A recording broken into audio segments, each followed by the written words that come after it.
Hello, I'm Kads, and welcome back to the free-to-play review. So today we're going to be talking about the latest Titan event in the game, the Ace Reporter Titan event, where we're not even going to bury the lead here. If you go all the way out to and through Milestone 5, you can get yourself or guarantee yourself a champion, part of the Raid/Teenage Mutant Ninja Turtles collaboration, April O'Neil. Now, we'll definitely talk about the champion herself in a bit here, but we might as well go over the rest of the stuff that is being offered up for grabs, because you may or may not be able to go all the way out there to Milestone 5. You might be more enticed to go for something a little bit smaller. So looking at Milestone 1, Ancient Shards, probably the most notable thing, maybe the gems as well. There are some player points up for grabs if you're working your way like I am, slowly but surely towards Sersha. There is a relic that's pretty decent. This epic relic is okay. I'd say it's good for like cleanser type champions because it gives them a little bit of turn meter whenever an ally gets a CC buff, debuff placed on them. Milestone 3 is where you start to get to the more juicy things. You got some 2-star basalt, you've got some energy, decent chunk epic chaos ore, which is always under given, I should say, to us. I don't know why they're so stingy with the epic chaos ore. I need a lot more of it, at least personally. Let me know if you agree in the comment section down below. But primal shard, of course, being the crown jewel for Milestone 3. If we move on to Milestone 4, pretty dope if I do say so myself. Avatar frame, legendary tome here, legendary chaos ore, immortal soul stone, a random gemstone, but that may or may not be that good.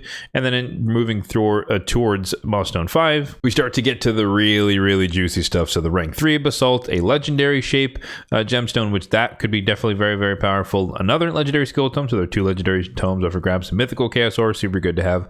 Mythical tome, of course, April herself, and then the eternal soul essence. Now the format for these is pretty standard at this point, at least outside of the Yuletide event. I think that one's a little more special, but 1500 points is what you would require to get all the way out to Milestone 5. However, there will be 250 points extra, which you could choose to skip in some of the events and tournaments. So there is a grand total up for grabs of 1750 points, but you only need to secure 1500. Or as we mentioned, if you wanted to go just for Milestone 4 or something here, maybe just the legendary tome or whatever decrement you'd like to apply to yourself, just means that you have to invest less into all of the events and tournaments to get wherever you want to go for your goals on your account. So if we're kind of comparing apples to apples, however, there is a couple of things missing. There's no sacred shard in this one. That's not a given for every single Titan event, but it is nice to see them when they're in there. And there's also no void shard, which I find kind of intriguing. There is a primal in the ancient, but no, there is no void shard along the way here. But again, we highlighted the 2 legendary tomes, which are kind of nice. You get one for going out to Milestone 4, and you could get another one if you start going closer to the end of Milestone 5. Mythical tome is always good as well near the end. But let's address the elephant in the room. Is April O'Neil worth the potential substantial amount of resources? Because Titan events are basically mini fusions in terms of the overall investment. Is she worth your resources to get her on your account? This is effectively a fusion. You could think of it that way, or you could think of it as a 2-week long guaranteed event. So April is a support champion, Magic Affinity legendary from the Sacred Order, and I think she is okay. But one of my clanmates actually asked me, or asked in general, is she worth going for? And basically my first cut response is that, I don't think she's worth breaking the bank over, meaning if you're going to jeopardize the next 2 fusions or your next shard summoning event, or if you're going hoarding for Leonardo or something else coming down the pipeline, this is probably not the one to kind of, break the bank for. But if it's just within your wheelhouse, you're more like me, you have a lot of resources just ready to go, and you're ready to do basically anything the raid throws at you, then you might as well just go for her. She is a limited time champion. We never know if she's going to return in the game. And so, having a unique champion, fairly unique champion, could always be useful depending upon your individual needs. So going through her kit really quickly, her A1 has a chance to place a bunch of different CC, 50% chance of placing them, and she will perfect veil herself every time she does this. It's pretty decent, if she counterattacks in some way, shape, or form. This is kind of like the A1 of whatever the Viper form, I guess, of Chimera, similar ability where you just get a bunch of potential for CC on the A1 50/50 shot. On the A2, this is where I would say her most unique ability. When booked, this has a 100% chance of stealing all buffs from the target, 100% of their turn meter, and then also placing nullify and seal. And then it has a passive effect in and of itself on this ability exclusively, where it will have a 50% chance when booked of activating this ability ability when an enemy gains an extra turn or has an instant turn activated upon them. Now, for those who don't know, Nullify is a new debuff in the game, and you can see it here in the list, somewhere near the top for some odd reason. But essentially, it will deny their chance to have their skills activated, meaning if instant activation of something based on a passive, it's not going to work. They can't join in on ally attacks. They can't be granted an extra or instant turn. Have their skills cooldowns decrease, so they can't be reset and whatnot.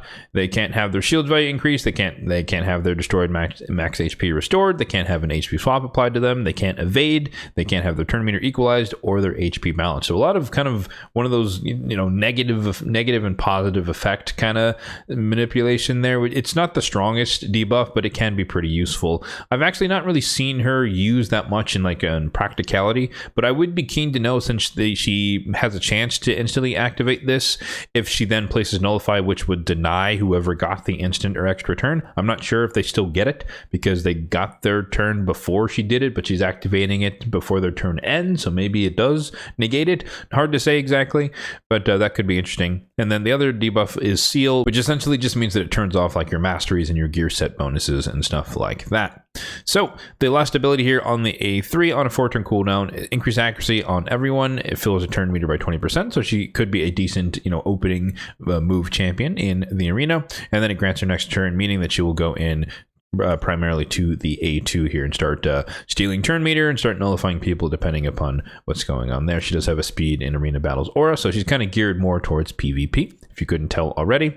But then we get to the passive here, that the active part is the one that books down to a 2-turn cooldown, but we'll start with the passive part of the passive. She has a lot of turn meter decrease potential, which could be bad if you're going against Damaris, but any other situation is probably good.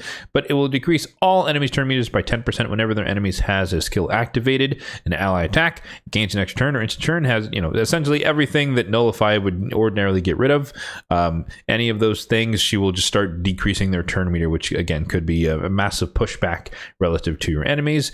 But if they're in stone skin, that's not going to work. Their turn meter decreases. This can be resisted, and so that if they have high resistance, it's not going to work against them. So you kind of have to weigh that, whether or not that is valuable in terms of her kit. And then the active part is where whenever enemies remove, transfer, or decrease the duration of any debuff, i.e. some form of cleanse, then it will decrease the turn meters of all enemies by 25%. Again, this is on a 2-turn cooldown when booked, so you're not just going to spam that every time someone does a cleanse. But nonetheless, again, it could be a substantial amount of turn meter drop if you're just kind of going in on auto, doing your normal things. Against in April, she could start just ridiculously reducing a lot of her turn meter. And then you also have to worry about whenever you get an instant turn, that could be a mythical changing forms, that could be a Shuzen trying to give someone an instant turn, it could be a relentless set proc, an ability set, or an ability with an extra turn procking.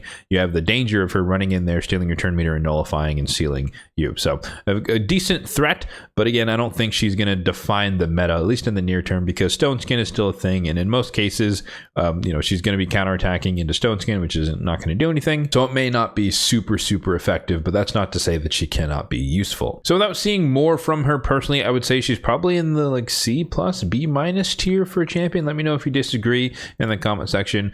But from my point of view, I don't think she's worth chasing if you don't have the resources to go for her. If you do happen to have the resources, I think you might as well, just kind of like how I treat fusions. And speaking of how I treat fusions, that is a perfect segue to hop into the newest spreadsheet in the Raid Tool spreadsheet, which will be linked in the description box down below if you'd like a copy of this for yourself. So this is the exact same spreadsheet that houses the Fusion Plan spreadsheet. It has the Fusion Potion Calculator spreadsheet, it has the Hero's Path Calculator, Deck of Fate, Soulstone Summoning, Hydra Hierarchy, which is kind of a one-off video, but you can check that one out if you wanted to see it. But essentially, as promised, I asked you guys if you wanted to kind of see a catalog of all of the events and tournaments and the milestones for Titan events going forward. And obviously, since they don't publish this fully ahead of time like they do for Fusions, we'll kind of have to do this piecemeal and kind of go through as each event goes live, and we'll highlight the milestones. As you can see here, we have a Fire Knight turn attack that already started, and then we have a Gear Hunters event that already started, with has 3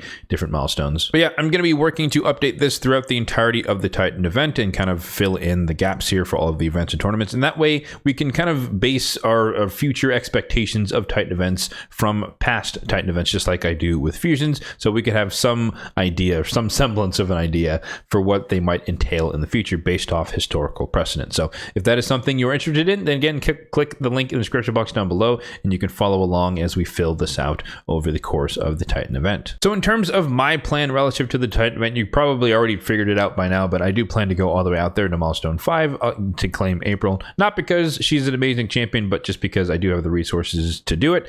And I like to have champions on my account. Even if I don't need them, they can just sit in the vault and they will be activated if ever the need comes to be. And then as usual, since this is the beginning of a new Titan event, I always like to highlight my supply count and track that over the course of the Titan event, just to be able to show you guys what it actually takes to complete a Titan event once you're in the end game. So let's take a snapshot here at silver. I think this morning, because obviously the Titan event started this morning, I've done some Fire Night. In the meantime, we'll take a look at the events and tournaments as well. But I benchmarked it at 235 million on the silver, and then gems, we're going to call this 4250, rounding down a little bit. So 4250 on the gems, 235 million on the silver, and then of course we'll compare that to where they end up, both of those supplies over the course of the Titan event. And then I'll summarize all of this in a post on my community tab page. You may have already seen the one I did recently for the Granite Doorkeep Fusion. So basically the same type of format. We talk about the silver, we talk about the gems, and of course we talk about the shard in terms of deltas. So in terms of what's already live, obviously the spreadsheet kind of showed a little bit of that, but yeah, the Gear Hunters event is currently live, so working on that.